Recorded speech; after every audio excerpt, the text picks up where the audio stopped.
I like Google Ads, so we do a lot of Google Ads. Does that mean that you have to stick with that service? You can layer services, but they've got to have synergy.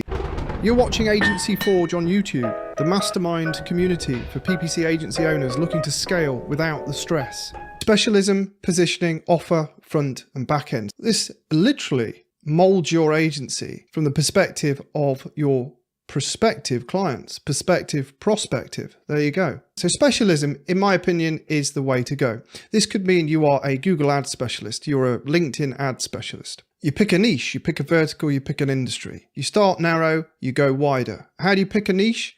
Oh, everyone says pick a niche. How do you pick a niche that works? Well, one that's big enough, one that you're interested in, one you have experience of, one preferably you've got case studies or a single good solid case study that you can show off, and one that you know you can serve. That's how you pick a niche. And pick a specialism that you want to lean into. I like Google Ads, so we do a lot of Google Ads.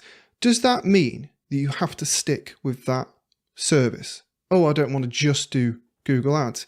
No, it doesn't. You can layer services, but they've got to have synergy. Think about YouTube ads and Facebook ads. There's synergy there because you can reuse the content, the video content. And then there are approaches to niching. You can niche cycle, you can niche in a niche, you can layer niches. There's loads of different things you can do to, again, go down that specialist, super targeted rabbit hole. I don't know if it's a rabbit hole. This is unscripted. But you'll stand out because you're talking very specifically to a specific audience and prospect that no one else really is. But then you've got to present them an offer that they want. So your value proposition, your positioning. Do you look and sound like every other agency on the market? 9 times out of 10, you will do. Hey, we do PPC. Who gives a toss? What do you actually do and who do you do it for and what's the outcome? That's your positioning. Your offer is more about how you get them there. Foot in the door offer, for example. So you can take your service, slice it up, either productize it or turn it into a foot in the door. This is a very top level, simple thing. And that component is your offer. So what's the outcome? What's the value? The important thing about this kind of offer is that you give way more value than you take. It gets you in the door, it gets you talking to people, but there's literally hundreds of approaches and channels. So then you could split into front and back end offer, essentially your marketing and your sales offer. So we've got our specialism down. We've positioned ourselves so we're talking to the right people, the people that we can give a offer that's of interest to them and gets them the result that they need. And then we head over to acquisition because we've now got to present this to people, find them. So you pick a channel, and here's the mistake that everyone makes. I made it too. You don't pick a channel, you pick every channel. So you're going to do social media, you're going to do Twitter, you're going to do Facebook, you're going to do LinkedIn. Are you really? Are you going to do TikTok? Are you going to do Reddit posts? Are you going to do YouTube? No. Pick a channel, laser focus that channel. What you need to do is saturate a channel till you cannot get any more blood out of it. If you're still getting leads from a channel and it's working, lean into it, go all in and keep leaning in till you literally hit a brick wall. Most channels are big enough to sustain an agency for a long time. And that goes for niches. Some niches are worth hundreds of millions of dollars and people turn up and say, I don't want to be too narrow. Yeah, you do. So you have a way to capture that person's interest. It could be an opt-in. It could be as simple as a lead gen form on a Facebook ad. It could be as simple as someone replying to a LinkedIn message, a form of opt-in. It doesn't have to be an email capture.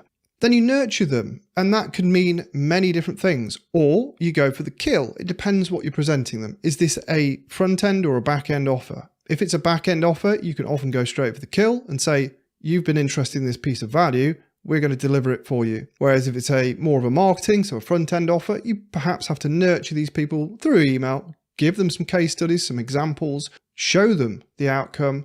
Pretty straightforward stuff. Most people don't do it, but follow up on it and keep following up till you're blue in the No, don't do that. Don't do that.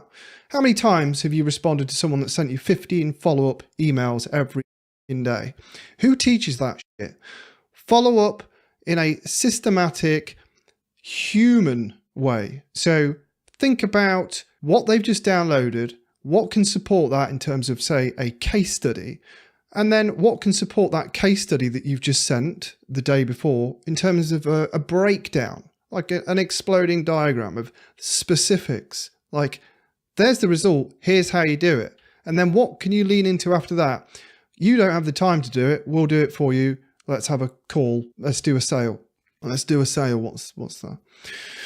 I don't know. Just, yeah, you know what I mean. This is the framework, the perfect process to follow to be a bit more like me.